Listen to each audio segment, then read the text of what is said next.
নমস্কার, আমরা শুরু করছি আমাদের ইতিহাসের ক্লাস শুরু হয়েছে। তার আজকের দ্বিতীয় ক্লাস, বিষয় প্রাচীন ভারত, অ্যানশিয়েন্ট হিস্ট্রি। তার স্টোন এজের কিছু প্রশ্ন নিয়ে আমরা এসেছি, ইম্পর্টেন্ট কিছু প্রশ্ন নিয়ে এসেছি। আজকের 9টি প্রশ্ন নিয়ে আমরা আলোচনা করব। প্রথম প্রশ্নটি আছে, at which one of the following neolithic sites the evidence of the unique practice of burying the dogs with their masters in the caves has been found? Option A, Burjahom. Option B, Piklihal. Option C, Gupkral. Option D, Chirand. বাংলায় বলে দিই, at which one of the following neolithic sites, নিম্নলিখিত কোন নব্যপ্রস্তর যুগের জায়গাতে the evidence of unique practice, অর্থাৎ বিশেষ একটা বৈশিষ্ট্য দেখা যেত যে মানে of burying the dogs with their masters in the caves has been found, অর্থাৎ গুহার মধ্যে তার প্রভুদের সঙ্গে বা তাদের বাসস্থানে তার প্রভুদের সঙ্গে তাদের যে প্রিয় সারমেয় বা ডগকে তাদের হচ্ছে কি করা হতো না সমাধিস্থ করা হতো। অর্থাৎ মনে করা হতো যে পরবর্তী জন্মে গেলেও যেন সেই সারমেয়টি বা ডগটি বা কুকুরটি তার প্রভুকে সেবা করতে পারে বা প্রভুর সঙ্গে থাকতে পারে, তাদের আত্মার সঙ্গে আত্মার একে অপরের যে বন্ধন ছিল সেটা যেন পরবর্তী যেন সময়ে তারা পায়, সেই জন্যে এটা করা হতো। তো 4টি সাইটের নাম রয়েছে বুরজাহম, পিগলিহাল, গুপক্রাল এবং চিরান্ত। দেখে নেব সঠিক উত্তরটি কোনটি। সঠিক উত্তর হচ্ছে বুরজাহমে এটি দেখা যেত। আসবো পরবর্তী প্রশ্নে, the neolithic site of Gumla is in, অর্থাৎ গুমলা এই যে জায়গাটি আছে এটি একটি নব্যপ্রস্তর যুগের নিওলিথিক সাইট, সেটা কোথায় অবস্থিত ছিল? Option A west Punjab, option B east Punjab, option C Rajasthan, option D north west frontier province. North west frontier province বলতে বোঝাতো যে অবিভক্ত ভারতের যে আমাদের পাকিস্তানি অঞ্চলগুলো যে আছে সেই সমস্ত পাকিস্তানের যে সমস্ত পার্বত্য অঞ্চল তাকে বলতো নর্থ ওয়েস্ট ফ্রন্টিয়ার প্রভিন্স। তেমনই এদিকে মিজোরাম, অরুণাচল প্রদেশ, এই যে অঞ্চলগুলো আছে, বিশেষ করে অরুণাচল প্রদেশের যে অঞ্চলগুলো আছে তাকে বলা হতো নর্থ ইস্ট ফ্রন্টিয়ার মানে এরিয়া বলা হতো, নেফা বলা হতো। যাই হোক, এখানে প্রশ্ন আছে যে নিওলিথিক সাইট গুমলা কোথায় অবস্থিত? ওয়েস্ট পাঞ্জাব, ইস্ট পাঞ্জাব, রাজস্থান এবং নর্থ ওয়েস্ট ফ্রন্টিয়ার প্রভিন্স। দেখে নেব সঠিক উত্তরটি কোনটি। সঠিক উত্তরটি হলো নর্থ ওয়েস্ট ফ্রন্টিয়ার প্রভিন্স, এটা হচ্ছে সঠিক উত্তর। আমরা আসবো পরবর্তী প্রশ্নে।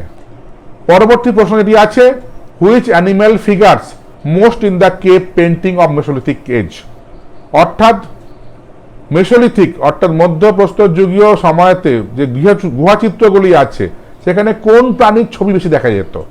4টি অপশন আছে, টাইগার, কাউ, বাফেলো এবং ডিয়ার। টাইগার, কাউ, বাফেলো এবং ডিয়ার কোনখানেতে আমরা বেশি, সব থেকে বেশি কোন মানে মানে প্রাণীর ছবি বেশি দেখতে পাই আমরা?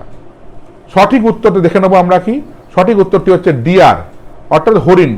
মানুষ তখন হচ্ছে বনের মধ্যে হরিণ দেখতে পেত এবং হরিণের যে সৌন্দর্যতা সেটাই তার হচ্ছে মনে চিত্রশিল্প তুলতে সাহায্য করে। অর্থাৎ মেসোলিথিক মধ্যপ্রস্তর যুগীয়তে ডিয়ার বা হরিণের ছবি হচ্ছে আমরা বেশি গুহাচিত্র হিসেবে দেখতে পাই। পরবর্তী প্রশ্নে আসবো, which of the following is a characteristic feature of the east Indian neolithic. বলছে যে পূর্ব ভারতের যে নব্যপ্রস্তর যুগের যে সভ্যতাগুলো ছিল সেখানে কোন বৈশিষ্ট্য বেশি দেখা যেত? 4টি অপশন আছে, it is based on barley, অর্থাৎ বার্লি নির্ভর একটা সভ্যতা হতো। Option B, it is based on barley and wheat, অর্থাৎ এটা বার্লি এবং হচ্ছে মানে বার্লি বলতে জব বোঝায়, জব এবং গমের হচ্ছে ওপর ডিপেন্ড করতো। তৃতীয় হচ্ছে it is based on rice, অর্থাৎ এটা চাল বা ধানের উপর নির্ভর করতো। আর 4 নম্বর, did not produce any cereal crop, অর্থাৎ কোনো দানাশস্য উৎপাদন করতো না। অর্থাৎ ইস্ট ইন্ডিয়ান নিওলিথিক কালচার অর্থাৎ পূর্ব ভারতের যে সমস্ত কালচার ছিল সেখানে কোন দানাশস্য বা কোনো উৎপন্ন হতো না সেই নিয়ে একটা প্রশ্ন আছে। দেখে নেব সঠিক উত্তরটি কোনটি। সঠিক উত্তরটি হলো ইট ইজ বেসড অন রাইস, অর্থাৎ এখানে ধান উৎপাদন বেশি হতো। আমরা জানি পূর্ব ভারতে গঙ্গার যে মানে যে অববাহিকা অঞ্চল আছে সেখানে খুবই উর্বর পলি মাটি আছে এবং সেখানে খুব ভালো চাষ হতো। বঙ্গভূমি, মগধ ইত্যাদি অঞ্চল যেগুলো আছে সেখানে যে সমস্ত সাইটগুলো পাওয়া গিয়েছে, অর্থাৎ যেগুলো নব্যপ্রস্তর যুগে যে সাইট পাওয়া গিয়েছে, সেখানে দেখবো আমরা সেটা হচ্ছে তার মেন শস্য ছিল ধান। সেখানে ধান চাষ ভালো হতো, অর্থাৎ সেগুলো কৃষি চাষে তারা অনেক উন্নত ছিল। পরবর্তী প্রশ্নে আসবো, which of the following chalcolithic sites does not fall in the Godavari Pravara system, অর্থাৎ যে চ্যালকোলিথিক সাইটগুলো আছে, তাম্রপ্রস্তর যুগের যে সমস্ত স্থানগুলো আছে তার মধ্যে কোনটি গোদাবরী প্রভারা সিস্টেমের অন্তর্গত নয়? Which of the following chalcolithic sites does not fall in the Godavari Pravara system? Option A Nevasa, option B Daimabad, option C Navdatoli, option D Jorwe. এই চারটি অপশান আছে, তার মধ্যে কোন তাম্রপ্রস্তর যুগের সাইটটি গোদাবরী প্রভারা সিস্টেমের অন্তর্গত নয়? আমরা দেখে নেব সঠিক উত্তরটি কোনটি। সঠিক উত্তরটি হলো দাইমাবাদ, এটি গোদাবরী প্রভারা সিস্টেমের অন্তর্গত নয়। যাই হোক, বাকিগুলো ওই সিস্টেমের অন্তর্গত। আমরা পরবর্তী প্রশ্নে আসব। পরবর্তী প্রশ্ন, the most completely excavated mesolithic site in India is, অর্থাৎ কোন মধ্যপ্রস্তর যুগীয় সাইটটিকে প্রায় সম্পূর্ণ খনন কার্য করা হয়েছে? চারটে অপশন আছে, বাগর, তারাদি, সরাইনাহার রায় এবং লঙ্ঘনাজ। চারটির মধ্যে কোনটি হবে সঠিক উত্তর, যেটা মধ্যপ্রস্তর যুগীয় একটা সাইট, এটাকে প্রায় সম্পূর্ণ খনন কার্য করা হয়েছে? সঠিক উত্তরটি হলো, আমরা দেখে নেব, হচ্ছে বাগর। বাগরকে প্রায় সম্পূর্ণ খনন কার্য করা হয়েছে। আসবো পরবর্তী প্রশ্ন, Ganeshwar, the pre Harappan chalcolithic site which supplied copper objects to Harappan sites is in, অর্থাৎ গণেশ্বর একটা সাইট আছে যেটা হরপ্পার পূর্ববর্তী একটা তাম্রপ্রস্তর যুগীয় সাইট, যেখান থেকে হরপ্পা সভ্যতায় বিভিন্ন অঞ্চলেতে তামার তৈরি জিনিসকে পাঠানো হতো। সোয়াট ভ্যালি প্রথম option, option B Kashmir, option C Rajasthan, option D Uttar Pradesh. অর্থাৎ গণেশ্বর এই যে সাইটটা কোথায় অবস্থিত, সোয়াট ভ্যালিতে, কাশ্মীরে, রাজস্থানে না উত্তরপ্রদেশে? আমরা দেখে নেব সঠিক উত্তরটি কোনটা। এটা একটা তাম্রপ্রস্তর যুগীয় একটা সাইট গণেশ্বর, তাহলে সঠিক উত্তরটি হলো রাজস্থান। গণেশ্বর রাজস্থানে অবস্থিত। আমরা আসবো পরবর্তী প্রশ্ন।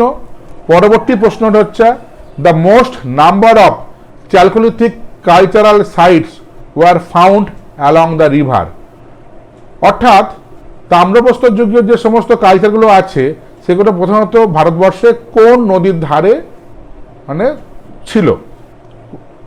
আমরা জানি প্রাচীন ভারত কিন্তু সারা বিশ্বব্যাপী যে সমস্ত পুরনো যে সভ্যতাগুলো ছিল নদীমাতৃক সভ্যতা ছিল, কারণ নদীর মাধ্যমে তারা বিভিন্ন দেশে তারা যাতায়াত করতে পারতো। নদী ছিল গন্তব্যের সচরাচর সহজে যাওয়ার একটা উপায়।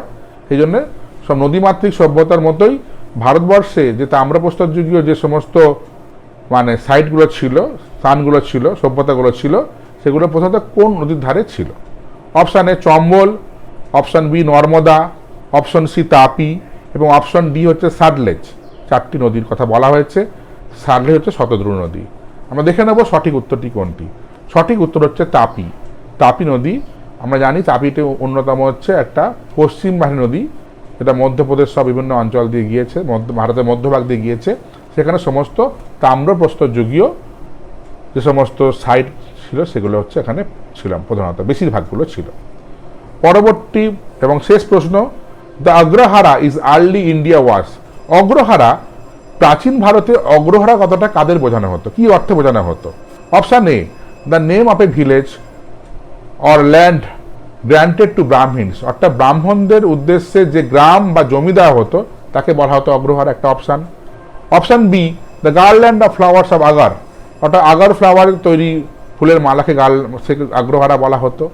Option C the grant of land to officers and soldiers, অর্থাৎ সেনাবাহিনী এবং বিভিন্ন কর্মচারীকে উদ্দেশ্যে দেওয়া যে জমি তাকে বলা হতো Agrahara. Land of village settle by Vaishya farmers, অর্থাৎ বৈশ্য চাষিদের জন্য যে সমস্ত গ্রাম হতো তাকে বলা হতো অগ্রহারা বলা হতো। চারটি অপশান আছে, দেখে নেব সঠিক প্রশ্ন উত্তরটি কোনটি।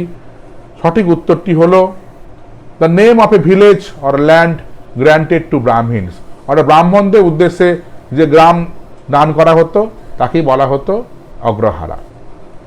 আমরা এখানেই শেষ করছি আজকের এই অনুষ্ঠানটি। আজকের পর্বটি কেমন লাগেছে জানাবেন আমাদের, আমরা অবশ্যই কমেন্ট করবেন এবং এই প্রসঙ্গে বলে রাখি, স্টোন এজের যে কোশ্চেনগুলো আছে এগুলো নিয়ে খুব চিন্তা করার কারণ নেই। যারা বিসিএস বা অন্যান্য পরীক্ষা দেন তারা একটু ভালো করে পড়বেন, দেখবেন। আর যারা সাধারণ পরীক্ষা দেন তারা জাস্ট রিডিং পড়ে রাখবেন। এখান থেকে খুব বেশি প্রশ্ন আসার সম্ভাবনা আপনাদের ক্ষেত্রে নেই। তবু দেখুন, প্রশ্ন কোথা থেকে আসবে কেউ জানে না। জিকে একটা বিশাল ব্যাপার, কোথা থেকে প্রশ্ন দেবে কেউ বলতে পারে না। আমরা এই যে সিরিজগুলো করেছি এখানে আমরা বাংলায় কোশ্চেন দিতে পারতাম, কিন্তু বাংলায় কোশ্চেন দেবো না আমরা, কারণ অনেক পরীক্ষায় আমরা ইংরেজিতে আমরা মুখোমুখি হতে হবে, ইংরেজি শিখতে হবে। ইংরেজিকে অ্যাভয়েড করে কোনো পরীক্ষায় পাস করা যায় না। আমরা তার পরিবর্তে ইংরাজিতে যে কোশ্চেন থাকবে সেটাকে বাংলায় আমরা ট্রান্সলেট করে বুঝিয়ে দেবো আপনাদেরকে, এবং এভাবেই আমরা কিন্তু প্রত্যেকটা চ্যাপ্টারকে আমরা কিন্তু শেখাবো। আজকের আমাদের বলছি, যারা আমাদের এই চ্যানেলটিকে পছন্দ করেন, যারা দেখেন অনুষ্ঠান, যদি ভালো লাগে আমাদের ক্লাসটি তাহলে লাইক দেবেন একটা, এবং পারলে শেয়ার করে দেবেন। আর যারা নতুন তারা আমাদের চ্যানেলটি সাবস্ক্রাইব করুন এবং পাশে থাকা বেল আইকনটিকে অন করে দেবেন, যাতে আপনারা আরও অনেক ভিডিও যখন আমরা আপলোড করব তারা ইনস্ট্যান্ট যাতে আমরা সেই ভিডিওটা দেখতে পান। এছাড়া যারা আমাদের অফলাইন কোর্সে ভর্তি হতে চান তাদের উদ্দেশ্যে বলবো, আমাদের সেন্টারটি আমতলা সিংহিরমোড়, দক্ষিণ 24 পরগনা অবস্থিত। আমাদের মোবাইল নাম্বার 9163331210 এবং 8981353100। আমাদের এই নাম্বারে ফোন করে বিস্তারিত জানতে পারেন, কোর্স ফি জানতে পারেন। যদি কেউ থাকেন যে গরিব মেধাবী ছাত্র, অসহায়, উপযুক্ত প্রমাণ দিলে আমরা কিন্তু তাদেরকে বিনা পয়সায় কিন্তু পড়াতে পারি। আমরা অনেক ছাত্রই কিন্তু সেভাবে সফলতা লাভ করেছে। আশা করি অনুষ্ঠানটি ভালো লাগবে। WBCS এবং অন্যান্য পরীক্ষা সংক্রান্ত যে সমস্ত পরীক্ষাগুলো আছে, অল ইন্ডিয়া পরীক্ষা আছে, সেখানে সাহায্য পাওয়ার জন্য আপনারা এই চ্যানেলটি দেখতে থাকুন, আমাদের দিশা CSC ইউটিউব চ্যানেল। আশা করি ভালো লাগবে। আজকে এই পর্যন্ত শেষ করছি। নমস্কার।